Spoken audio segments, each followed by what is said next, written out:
Hello दोस्तों, नमस्कार। मैं प्रतिभा पांडे स्वागत करती हूँ आपके अपने YouTube चैनल स्टोरी जोन प्रतिभा में। तो दोस्तों, आज हम आपके लिए लाए हैं मुखौटा। क्या आप मुखौटा के बारे में जानते हैं कि मुखौटा है क्या, आखिर होता क्या है? तो अगर नहीं जानते हैं तो हमारी वीडियो में लास्ट तक बने रहिए। हम आपको मुखौटा के बारे में बताएंगे और इससे जुड़ी एक कहानी भी है। पारस एक खिलौने वाली की दुकान पे खड़ा था। अभी अभी उसका रिजल्ट आया था जिसमें वह फर्स्ट डिवीजन में पास हुआ था। उसके पापा श्रीकांत जी उसे लेकर पास ही की खिलौने की दुकान पर ले गए। वहाँ पारस ने बहुत से खिलौने देखे, लेकिन उसे कुछ समझ नहीं आ रहा था। बहुत देर उसे दुकान पर एक मुखौटा दिखा जो कि एक मुस्कुराते हुए आदमी का था। उस मुखौटे में कुछ ऐसा था कि पारस उसे देखता ही रह गया, जैसे उस मुखौटे ने उस पर कोई जादू कर दिया। पारस अपने पापा से उस मुखौटे को लेने की जिद करने लगा। श्रीकांत जी, बेटा इसका क्या करेगा? कोई खिलौना ले ले, देख कितनी अच्छी कार है रिमोट वाली। पारस कहता है, नहीं पापा, मुझे बस यही चाहिए। हार कर श्रीकांत जी ने उसे वह मुखौटा खरीद कर दे दिया। दोनों घर के लिए चल दिए। कार में बैठकर पारस ने मुखौटा लगाया और सामने वाले में शीशे में देखा। उसमें वह काफी डरावना लग रहा था। उसने झट से उसे उतार दिया। पापा, क्या हुआ? अपनी शक्ल देखकर डर गए? यह कहकर पापा जोर से हंसने लगे।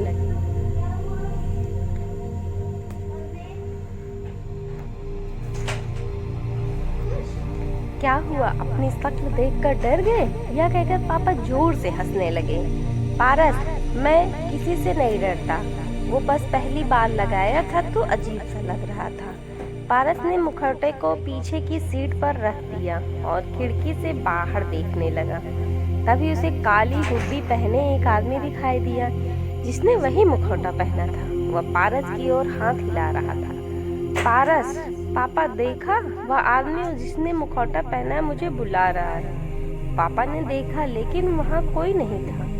पापा, कहाँ है बेटा? कोई भी तो नहीं है। लगता है तुम इस मुखौटे से डर गए हो। अगर ये तुम्हें पसंद नहीं तो इसे बाहर फेंक दो। पारस, नहीं पापा, ये तो मैंने बहुत मन से खरीदा है। इसमें मैं अपनी दोस्तों को डराऊंगा। इसी तरह बातें करते करते दोनों घर आ जाते हैं। घर पर पारस की मम्मी तनुजा के पूछने पर पारस उन्हें मुखौटा दिखा देता है। तनुजा, बेटा ये क्यों ले आए?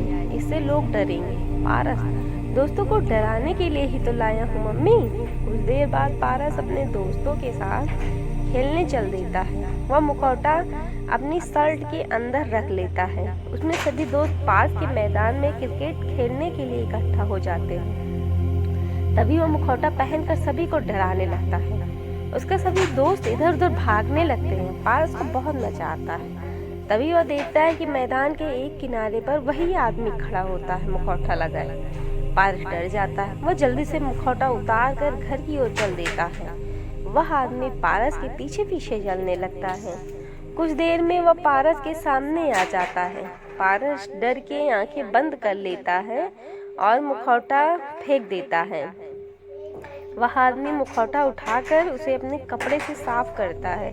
आदमी, बेटा डरो नहीं, मैं तुम्हें नुकसान नहीं पहुंचाऊंगा। पारस, ये मुखौटा तुम रख लो, पर मेरा पीछा छोड़ दो। आदमी, बेटा मैं तुम्हें डरा नहीं रहा हूँ, बस एक बार मेरी बात तो सुन लो।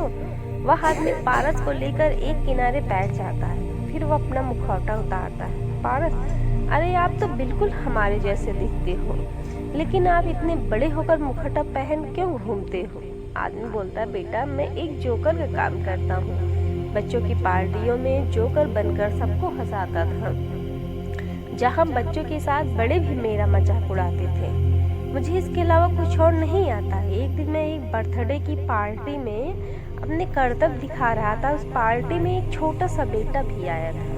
मुझे उसके बारे में पता नहीं था। तभी मेरे हाथ पर बंधी घड़ी से उसने मुझे पहचान लिया। उसने मेरा मुखौटा हटा दिया। वह रोने लगा और पार्टी छोड़कर भाग गया। मुझे बहुत दुख हुआ। उसे बुरा लगा कि उसके पापा जोकर हैं। तब से वह मेरे से बात नहीं करता। मैं चाहता हूँ कि कुछ और काम करूँ, लेकिन मुझे कोई काम नहीं मिलता। उस दिन जब तुम यह मुखौटा खरीद रहे थे तो मैंने सोचा क्यों ना अपने बेटे से तुम्हें मिलवाऊं, जिससे वो अपने पापा से नफरत ना करे, उसे पता लगे कि और भी लोग मुखौटा पहनते हैं। पारस, बस इतनी सी बात अंकल, यहीं पास ही में है मेरा घर, आप अपने बेटे को लेकर मेरे घर आ जाइए, मैं उसे अच्छे से समझा दूंगा, लेकिन तब तक यह मुखौटा मत पहनिए। आगे बेटा, तुम नहीं जानते तुमने मेरा कितना बड़ा बोझ हल्का कर दिया, तुम चलो मैं आता हूँ। पारस घर आ जाता है। वह घर आकर अपने मम्मी पापा को सारी बात बताता है। कुछ देर में वह आदमी अपने बेटे सूरज को लेकर आ जाता है। पारस, सूरज तुम अपने पापा से गुस्सा क्यों हो? सूरज, भला किसी के पापा जोकर होते हैं? मेरे पापा ने मेरे दोस्त के सामने इंसल्ट कर दी। श्रीकांत कहता, बेटा कोई काम छोटा बड़ा नहीं होता, वैसे भी तुम्हारे पापा ये सारा काम मुखौटा लगा कर करते हैं, इसलिए चिंता करने की कोई जरूरत नहीं, उन्हें कोई नहीं पहचानता। उसके बाद पारस सूरज को वो मुखौटा दिखाता है। उसे पहनते ही पारस का चेहरा ढक जाता है। सूरज भी मुखौटा पहनकर देखता है। तंजा बोलती है, बेटा आपके पापा बहुत महान काम करते हैं, बच्चों को हंसाने का ऐसा हर कोई कहीं काम नहीं कर सकता, फिर भी अगर तुम्हें ये सब पसंद नहीं तो उन्हें समय दो, वो अपना काम बदल देंगे। उसके लिए उन्हें कोई और काम सीखना होगा जिसमें समय लगेगा, लेकिन अगर तुम उनसे गुस्सा रहोगे तो उन्हें बहुत बुरा लगेगा। यह सुनकर सूरज रोने लगा और उसने पापा से लिपट कर माफी मांगने लगता है। श्रीकांत जी, भाई साहब, आप कल से जब भी आपके पास समय हो मेरे ऑफिस आ जाना, मैं वहाँ पर आपको अकाउंट का कुछ काम सिखा दूंगी, 2-3 महीने में आप सीख जाओगे। इससे वह बहुत खुश होते हैं। पारस और श्रीकांत जी का धन्यवाद करके अपने घर की ओर चल देते हैं। श्रीकांत जी, बेटा कोई भी खिलौना आज तुम्हें वो खुशी नहीं देता जो इस मुखौटे ने तुम्हें दी है, ये तुम आज महसूस कर रहे हो। पारस अपने पापा से लिपट जाता है।